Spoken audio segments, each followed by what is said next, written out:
he said something at 211 cities now, just people in these 211 Russian cities.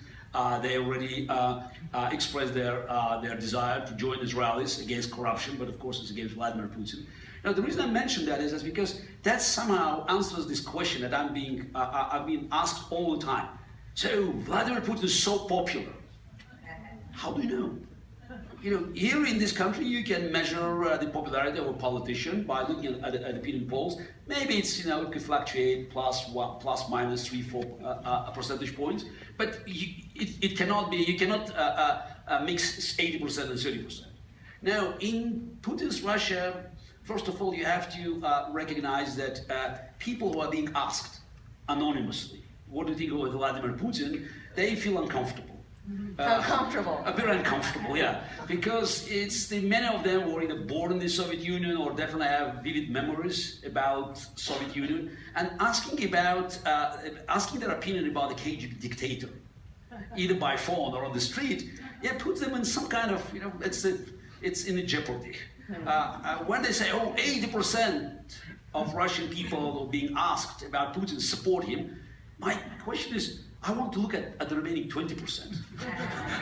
So this means there's still 20% of people who are you know, so unhappy that they are not afraid to say what they think about Putin. Though I wouldn't pay any real attention to these polls, because the true popularity of Putin could be measured by the fact that so many people are willing to join these rallies. Mm-hmm. And that's even not, though there's a not real like danger. marching here in San Francisco or New York, when you are being protected by the police, right. Most likely you'll be confronted by riot police. And people realize that there will be a risk, but they're still willing to show their dissatisfaction, their disagreement, and their willingness to see change. Now, when Putin's regime and Putin's cronies try to organize big rallies like supporting the annexation of Crimea, they bring people from the state-paid jobs. Very often they just, you know, they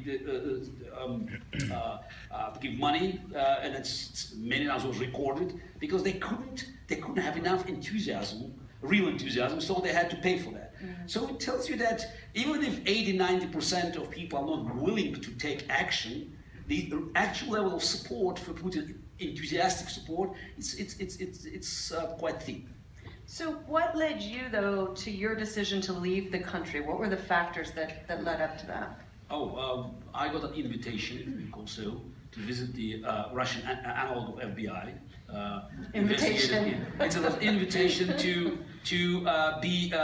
It's like be a witness on one of the many cases that they started at the time after a big protest in 2011, 2012.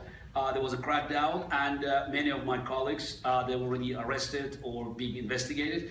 And when I received it, actually I was traveling abroad, my mother received it, and I called Boris Nemtsov, late Boris Nemtsov, my friend and colleague and ally, and asked his opinion, and Boris was adamant. He said, Gary, stay away, because you enter the building, and if you leave the building, you will not be a witness anymore, but a suspect. Mm. So I wish he would have followed his own advice, because it was apparent at the time that a regime would not play by its own rules, and Putin wanted to eliminate any opposition. And looking at the list of people who marched with me 10 years ago, just 6 years ago on Moscow streets, they're either in jail, in exile, or worse. So you wrote the book Winter is Coming, talking about Putin as a real danger to the world.